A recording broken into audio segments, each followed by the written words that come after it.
Peace, family. This is my review of the Dance Now America tour. I just got back. I just flew in, so I'm in chill mode right now. But I wanted to just kind of leave my thoughts. So as you can see, this is before the show starts. They had a DJ. He was playing some Eurodance tunes, just kind of getting the vibe, as people were coming in. This first act you see here, this is the real Mccoy. Now, if I'm being real, I wasn't too thrilled with their performance. It just felt a little uninspired. The energy wasn't all there. This one you see here, this is Luis Martinez of No Mercy, and he's doing Where Do You Go, and he killed it. This is Ultra Naté. Ultra Naté had the best vocals. Vocally, she was the most impressive act of the night. And you'll see here, she came out with, like I love her outfit here. She's got on the heels and the leather. She got her wig out. She brought out Jocelyn Enriquez. And Jocelyn Enriquez did her own set, but then she came out later when they did If You Could Read My Mind, which is the song they did with Amber. And the audience kind of filled in Amber's part. Crystal Waters. Crystal Waters had the best show of the night, in my opinion. The amount of dancing that she did with her, as you can see, her very young, very athletic dancers. Her dancers were phenomenal, by the way. I mean, they gave 150%. They really tore it up. And she jumps in and out with them on the choreography, as much as she can. A woman's 63. But, I was really impressed with, her ability, to hold it down. And then this dude, he got his ass out. I'm like, come on, brother, I'm not really. But you know, Crystal. It was a really good show. She did my favorite, "Making Happy," the Steve Hurley remix. That's one of my favorite Crystal Waters songs. One of my favorite house records. Period. So I was happy to see that. That's off my bucket list now. This was Daisy D. I'm not familiar with Daisy D, but she was representing Technotronics. And I've only known your Kid K from Technotronics, but Daisy D, she was out there. She was fiery. She was confident. She had a lot of energy. This one here is this is Cece Peniston. Now, Cece Peniston, you see, she had the most dancers on stage, and the production was a little more elaborate, and I appreciated that. Cece, she had her stuff together, very professional. Like, even if you go to her Instagram, you'll see where she showed, she's going through sound check, and she shows you some clips from her rehearsal, like the day or two, I don't know how many days, but leading up to the performance. So, and I'm sure all the artists do that, but Cece is one that just stands out to me as one who really tries to polish her act. And, she's not going to get out there looking crazy. She's not going to embarrass herself. She's not going to embarrass you. And she just seems like a woman that really likes her stuff together. So I was appreciating that. She sounded great. A lot of the folks didn't seem to know her catalog like that. Especially, outside of Finally and outside of, what was the other one? We Got a Love Thing. This right here, this is Bouche. It was good to see Lane McCray?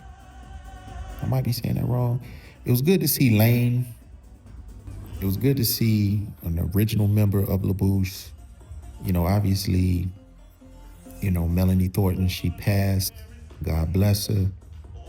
But it was good to see Lane in the flesh. Um, I think he had a few drinks before the show, but so did I. So he messed up on his rhyme a couple times, but no show is perfect. Um, it was. I mean, I was happy to. I'm just like when it comes to Bouche, like I'm very particular. Like those songs have to be done with the utmost reverence. Like I only want to be in the room with hardcore Eurodance fans when anything from Bouche is being performed, and maybe I'll yap on about that another time. Here we have Jenny Berggren from Ace of Base, and she did remarkably well. I liked her costumes. They were wearing a different costume earlier. This is a clip towards the end, and so there was a change of costumes, and I think she put a touch of sort of European culture on it. I think they were wearing something from, oh Lord, I don't want to get the country wrong. They put a little Swedish kind of touch on their costumes, which I didn't record, but her show was surprisingly good. Turbo B of Snap, excellent, excellent, a true entertainer, stays very true to his hip hop roots. He did some live drumming and rapping. He did some beatboxing that was phenomenal. As good as the human beatbox, may he rest in peace. As good as Rozelle. I mean, maybe if I put him up there with Rozelle, that might be saying too much, but definitely some of the best beatboxing I've ever heard, and which is also a lost art form, the beatboxing. But I'll talk about that on my blog on Substack. Y'all make sure y'all go follow that. Olga Del Souza. It was wonderful seeing her in the building. I always love her energy. I love her smile. I think she still got it. She didn't lip sync. She sang. She actually sang it herself. Her voice is not bad, it's not. She can hold a little notes, she do all right. Something was going on with the audio to where she got off beat. And she was off beat for quite a while. And I think maybe she was hearing something different. And that happened again when Hathaway performed. And you might see it here. Somehow the vocalist and the music got out of sync. Little small things like that, can happen in any show. But, Hathaway was phenomenal. He was playful. He was engaging. He closed out the night with What Is Love, which of course the audience loved. That's definitely you might say that's just the quintessential Eurodance song.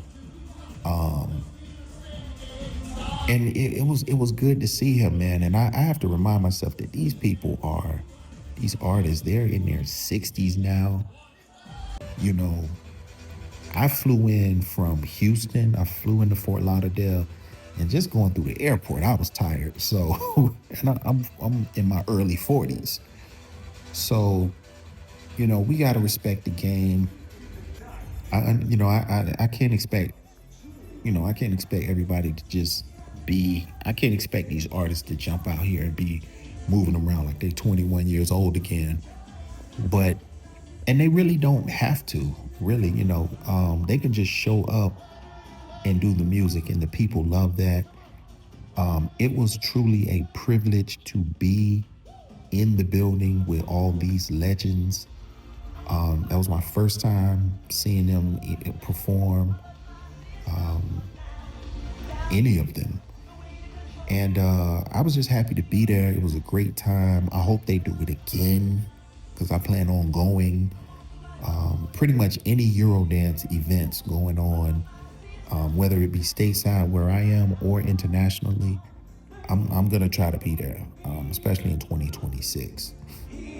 In 2025, I didn't really travel much, but I spent my whole adult life traveling, so a little break didn't hurt.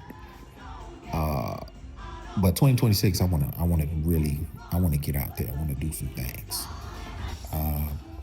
But let me not rant on, family. Y'all go ahead, like, subscribe, leave a comment. If you guys got any questions about what it was like, let me know. I'd be happy to try and answer those. Definitely, I know the last show they'll be doing of this particular tour is going to be, I would say, November. It's coming up in like 2 weeks or so, and that's going to be in Canada. So I do think it is worth being there with the legends. You know, if you love these artists like that, I think you should enjoy it. So that's all I got, family. I'm out. Peace.